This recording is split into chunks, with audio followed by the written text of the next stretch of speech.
Hey everyone, and welcome back to World History. My name is Ms. Brewer, and today we're going to talk about early Greek. So we're jumping straight into the classical age now. We started with it in our last video, and we're going to go straight into it in this video and really dive into what the classical age is, and specifically Greece and how Greece portrays in the classical age.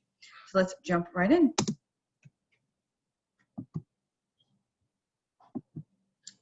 So first off, before we begin, I want to go through some of the important information on this introduction slide. First off, remember that we have our TEKS and our essential questions. So today's essential question is, how did geography of Greece influence its development? And as we go through, I want you to pay attention to any of the symbols you may see and their meanings. So ancient Greece. So ancient Greece is a very important topic, and we will talk about it a lot and how it influenced many different aspects of the world, including the United States. But how did it originate? If you remember, we talked about the Minoans last week and their ancient society, the first European ancient traders, and another society at that time were the Mycenaeans. The Mycenaeans were an Indo-European group, much like the Hittites that came down into the Persian area, as well as the Aryans who went to India, as well as we'll talk about the Celtics who went up to Ireland later on. And like them, the Mycenaeans were Indo-Europeans.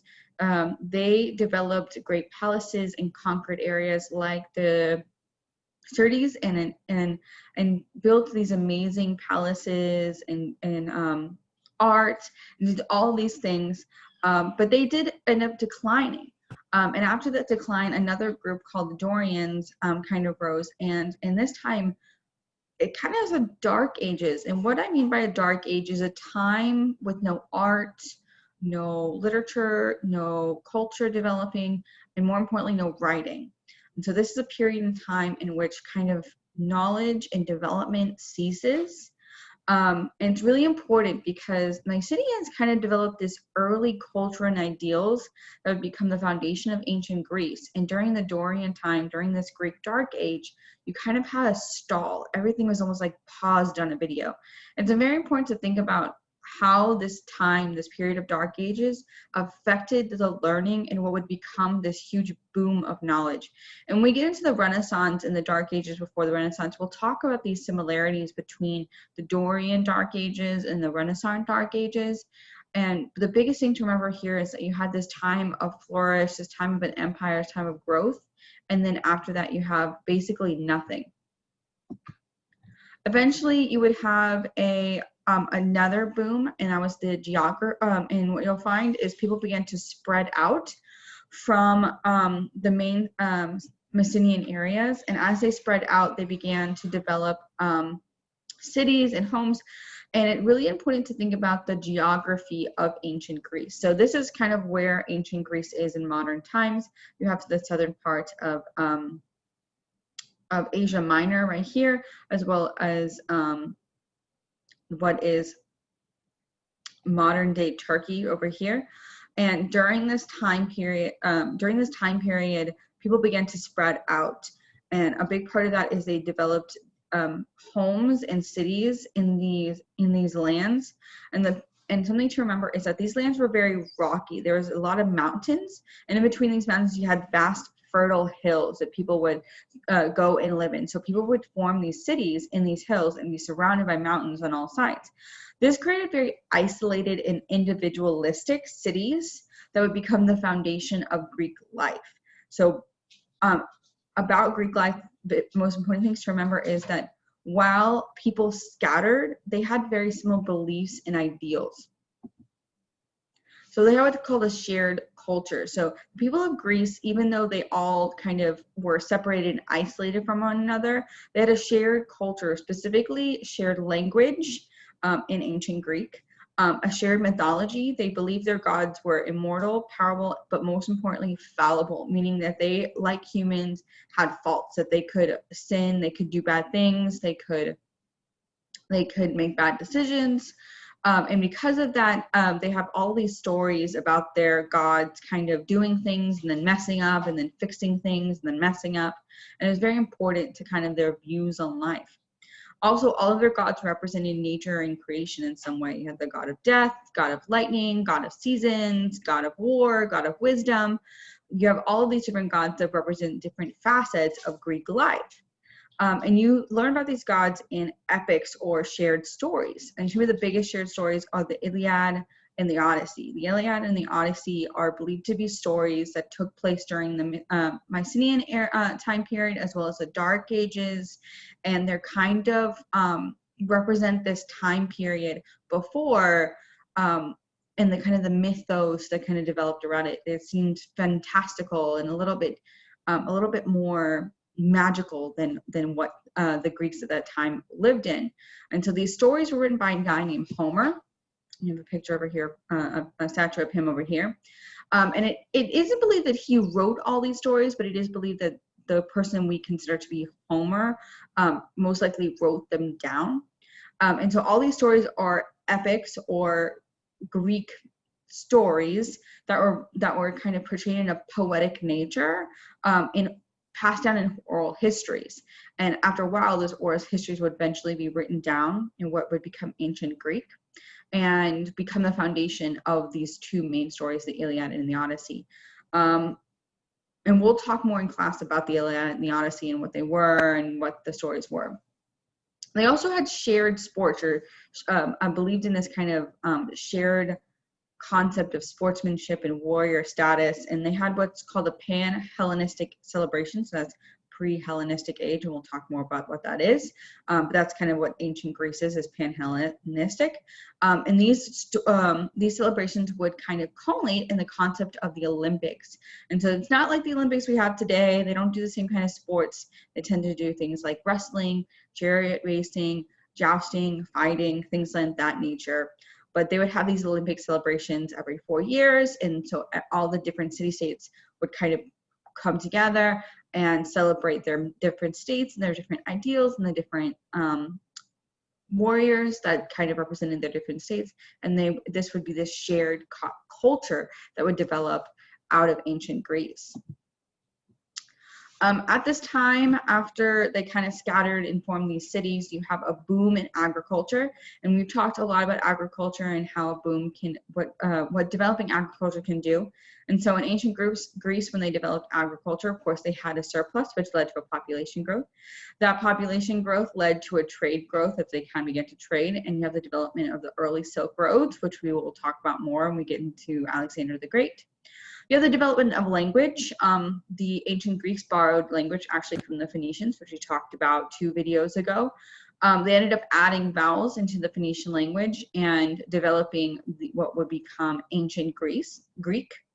And because they have this written language and it was really easy to read, ancient Greek is actually really easy to read, especially having symbols that represented sounds like this. Would allow for increase of literacy. So a lot of people learned how to read and write and do arithmetics. And because of that, during this time, you had a growth in scholarly thought and philosophy, which we'll talk about more. But this would be a huge, huge thing for ancient Greece, and why it's such a impact on modern day culture and ideas is because of this time period of growth that took place. So at this time, people, like I said, congregated into cities. These cities were called Polis, which means city-state. And so all of these cities kind of spread out. They never united. We call it ancient Greece as a whole, but it never really was a central kingdom like we have in Persia or Egypt or China. They're individual cities with their own views, their own laws, their own government. But each one shares this kind of shared culture like we talked about, as well as a kind of a shared formatting. So these polises were broken down into 3 main areas. So you have the farmlands, which is this outer area, and where they would have farmlands and small villages, and usually have some kind of laborers, whether forced slaves or freemen, who would take care of the land and kind of grow.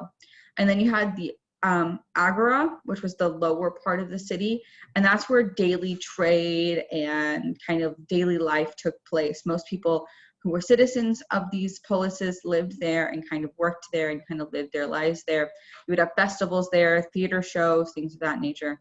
And then you had the Archopolis. The Archopolis was also known as the High City.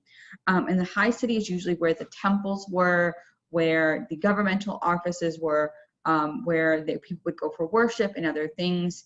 I actually got to see one of these ancient cities once, and it's really interesting because you have to climb up a giant hill typically to get to the Archopolis, and that's where the gods were considered to be, which kind of really fit into their mythology because they believed the gods lived in a mountain, Mount Olympus, and so it makes sense that where they housed the temples for their individual city gods would also be in a high place like this.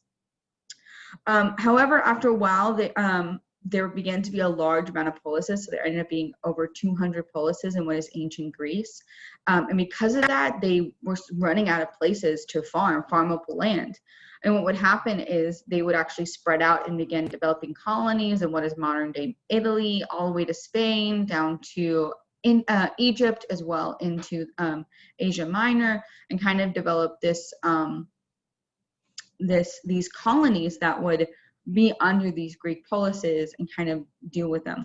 And then the biggest thing is citizenship. So except for maybe one or two polises, most of them were a shared government of some kind, where the people had a right in what happens. They had a shared responsibility over the rules, which is very different from most of the other civilizations we've talked about so far, where there's usually a king or a ruler or a pharaoh who kind of has final say.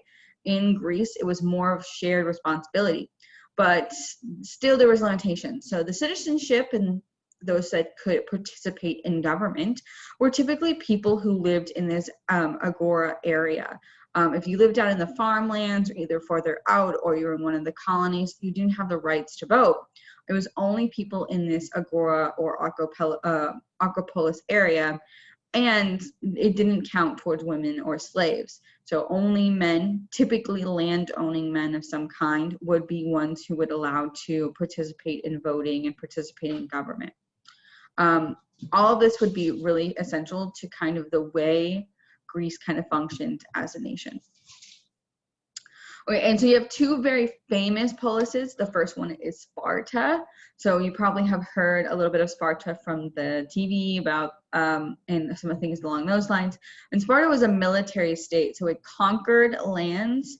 So actually how it happened is, so this is where Sparta is. And so what happened is when the ancient Greeks were spreading out and forming cities, the Spartans actually, the people who lived here in this area, the Spartans actually came in and conquered them and destroyed them, and then took them, the native people, as slaves that they labeled helots. And these helots became laborers who would work in these ancient farmlands. And these helot laborers were forced to provide for the Spartans. So the Spartans would live in the agora and the Archopelos, and the helots would live in the outer areas, and they were forced to farm and take care of the land to provide for the Spartans. Because of this, the Spartans were very scared that the helots would revolt. There was many instances that we have written records of them revolting or rebelling, and the Spartans needed to be like, okay, we have to stop this. And so this developed this kind of military warrior mentality in the Spartan people. And so they began to develop this military society in order to keep the helots in check, and it kind of developed into the very core of what Sparta was about. So they consider themselves to be military men. They apologize, my cat's running around, crazy person. So unlike some of the other cities, like I talked about, most of them were shared government. Sparta had kings, actually had two kings. So the first king was led armies to war. So this king was only like the chief of war. Their only job was to take the Spartan men and lead them in times of war. The second king led the city. They protected the city. In times of peace, both kings would work together, but and one would have final say. They also, even though they had shared authority, the citizens also had ability to elect officials, and what we would consider almost a republic today. So the citizens would elect counselors or people who would be represented them in the assembly, which would be led under the two kings. So the big thing about Sparta is its value system. Like I said, it's a very much a they have this idea that Spartan spirit, this term of a group of people who showed extreme warrior ability or focus. It was all about being a strong warrior. And so it had a lot of values. And the biggest one was men, boys really, were trained from a young age to be soldiers. So typically, young boys would stay with their parents until about 5 or 6, and then they would be taken into communal military homes, and basically they would train from the ages of like 6 to 15 in the military with other men, not leaving the compounds at all. They would eat together, sleep together, do daily life together in these military groups, which developed this warrior virtue and mentality. They believed men should be warriors, strong, capable, hardy men. However, this actually developed something really interesting for the women at this time. Women at this time, while taking care of the homes, most of the men were away. They were with the warriors. They were with the military. Whether at war or not, they rarely came home except to get married and have children, and then they would go back. Until a man was an elder, they would basically stay in the military compounds. And so women had a lot of freedom. They could own property, they could write, they could own businesses, they could do taxes. And they basically had free range because there was no men, and so the women had to take care of the city and take care of society, which was very different from our other group, which is the Athens. Athens was another big city at this time, and we probably still know a lot about Athens today. It's considered one of the major cities still in modern day Greece. And Athens was, unlike Sparta, which was a military state, Athens was a democratic, intelligentsian state. Their patron god was the goddess Athena, which was the goddess of wisdom and battle strategy, which we'll talk more about that later. And they believe, and most of the leaders or head figures were wealthy landowners. And there's a man named Draco, and Draco began to develop, kind of seeing like, you know what, there needs to be a more even splitting of wealth and power. So he developed a set of very harsh laws that basically said if you did anything wrong, you would be executed. It was very strict. And for a long time, this was kind of the norm in Athens. And then a man named Solon came in and was like, you know what, these are a little too harsh. Let's tone it down a little bit. And he toned down a lot of the laws, and he established what's called the assembly. And the assembly would be around for a really long time in Athens, basically until its end. And the assembly was a group of intelligent older men who basically were the leaders of Athens, and they led in a very democratic way. And we'll talk more about how they led in a little bit. But after Solon, there was a guy named Pythagoras. I'm probably saying that wrong. And he basically took the opposite approach. While Solon kind of gave people power, Pythagoras wanted to keep it, and he became a tyrant. He became one of the first tyrants of this area, and he kind of, during his reign, ruled with like an iron fist and kind of ruled everything. However, he would die, and when he died, a man named Eratosthenes took over, and he was like, okay, we're going to go back to old ways. And he actually separated Athens into 10 tribal areas, and each tribal area could elect 50 representatives. And this became the Council of 500, which would be kind of the basis for Athens' rule for most of the rest of the time. It was a significant area with this Council of 500. And so Athens was all about scholarship, all about wisdom over strength. They did things like have debates and believed in kind of art and science and philosophy, and this idea of wisdom and talking things out. Very different from Sparta. They often clash because of it. We'll talk more about them clashing later on. But they believed in this strength and wisdom. Men were educated and would go be part of debates and be a part of democracy and be landowners and do all of these amazing things. Women, on the other hand, had a very small role. Unlike Sparta, which kind of let women do whatever they want and kind of have all of these abilities, Women in Athens were considered, the ideal one was considered a Melissa, or which the word Melissa means bee in Greek. And it's a term for an ideal Greek woman, a woman who moves silently and without and out of sight, someone who buzzes silently in the background, busy as a bee, doing what was meant to be done, but kind of, besides that, staying out of sight and out of mind. So women had almost no role in society. It was very male dominant. And they developed the first concepts of democracy. And it's not like democracy we think about today. It's very different, but it would be the kind of the foundations of this concept. And so it's this male leadership ideal, and everyone who was a male and who had land had power, political power, to make laws, to discuss laws, to debate things, as well as to have a role in society. This led to the development of a lot of things, specifically science, art, and philosophy, because Athens was this kind of hub for knowledge and people wanted to gain and learn about things. And in our next video, we'll talk more about what this all looked like, but Athens was kind of the hub for all of these ideals. So in 499 BCE, about maybe 50 years or so after kind of these city-states really start to develop, you have the Persian War. So what happened is, in Persia, we talked about Darius the Great. Darius the Great was kind of this leader of Persia, and he began to conquer, like many other the greats. And he conquered India, throughout the Middle East, Asia Minor, Africa, and he conquered a portion of what is currently Greece. And he conquered the Ionian peoples, and the Ionians did not like this. They rebelled against this, and actually the Athenians sent soldiers and sent military help to the Ionians to rebel. The rebellion was eventually squashed, but Darius was so mad at the Athenians helping these people and getting involved that he actually had an attendant stand next to him every day and tell him, remember the Athenians every time he ate, to keep this anger and this desire to take back what Athens took from him. In 490, about 9 years later, Darius would begin to move to conquer Greece, and he would go into Greece. And he was much more powerful and had many more resources than ancient Greece. Ancient Greece was small little city-states, very isolated from each other, and Persia was a gigantic empire at this time. However, Greece was better. They won.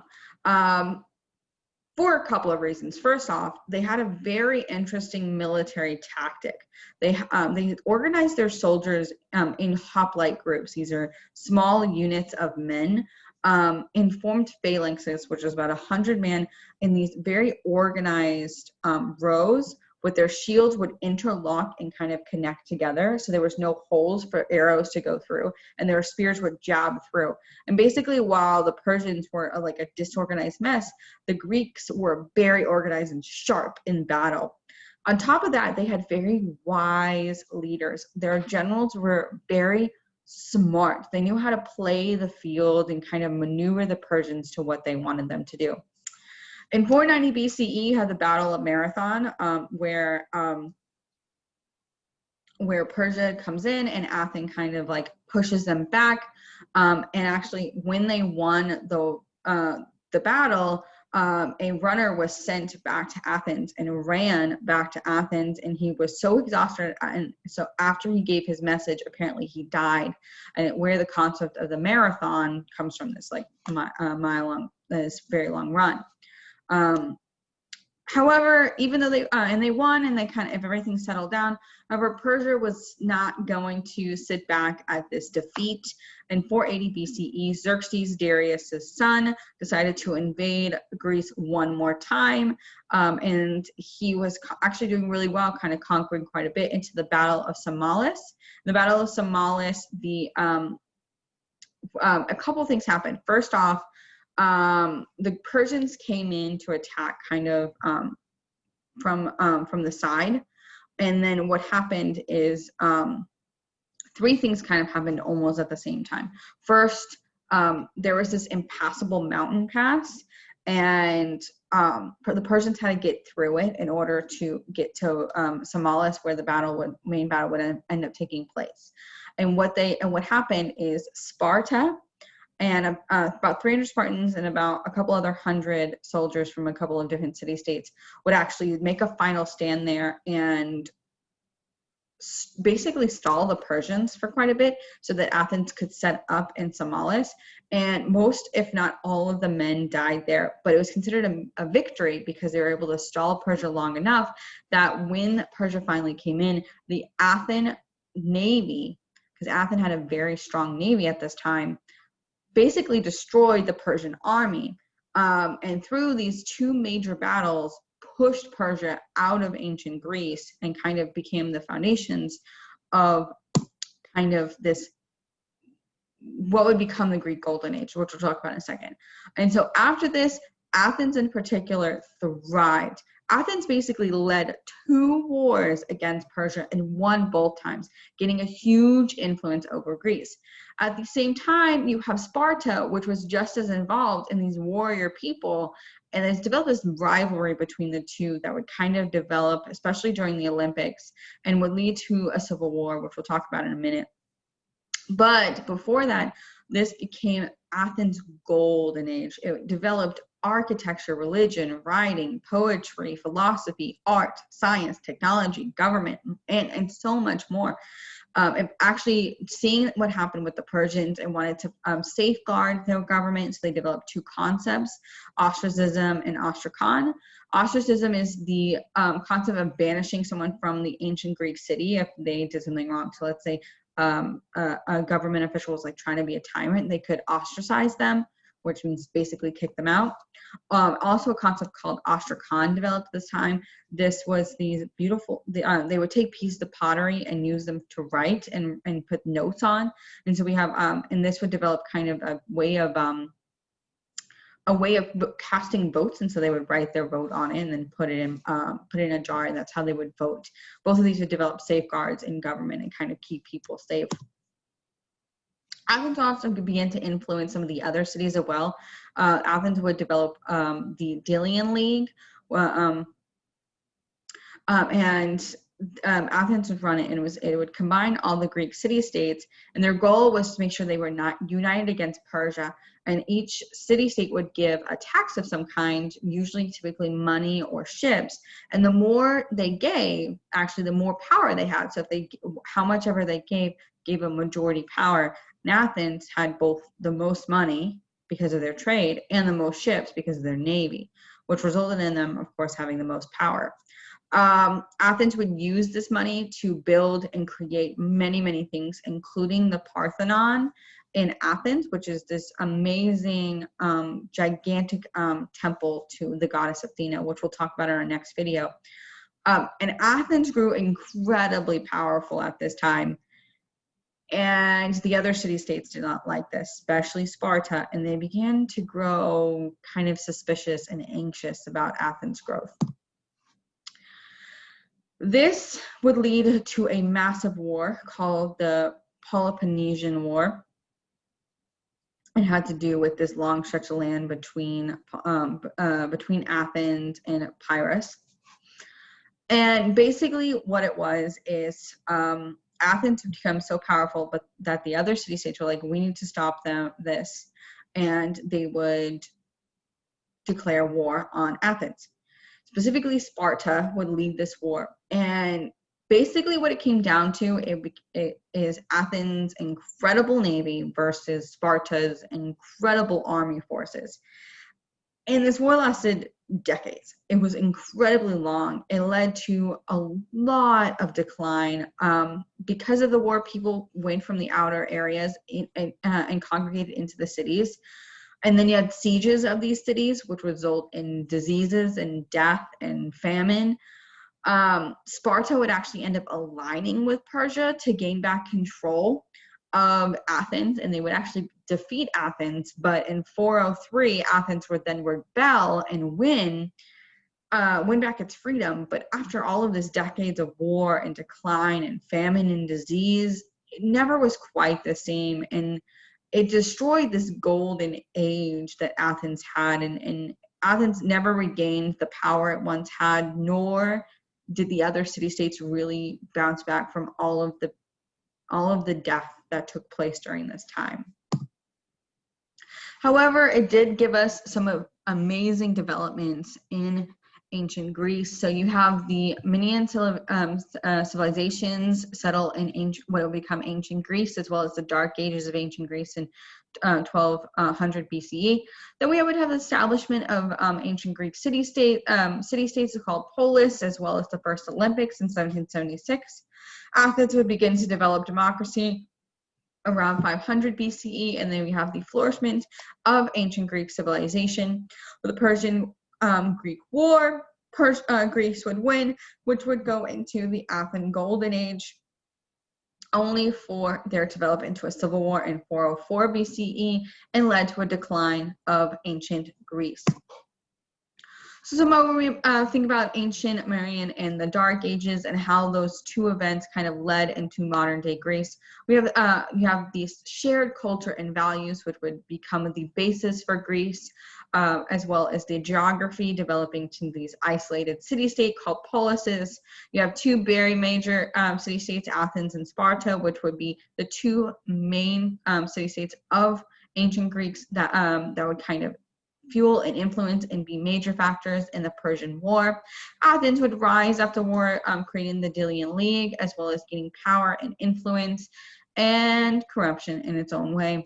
Sparta would rebel, would go against Athens and cause a massive uprise, as well as a they would end up conquering Athens, only for Athens to rebel, and ancient Greece, as we know it, would begin to fall and decline. Before you leave, I want you to think about the word geography, which comes from the Greek word geographia, to study or write about the earth. How did the geography of ancient Greece influence its development? Why do you think that's important for us to know? Think about this question and complete your post-lecture assessment after this video. If you have any questions or need any help, feel free to email me, call me by phone, or text at me, or come to office hours on Thursday. Have a great day, and I will see you all in live class.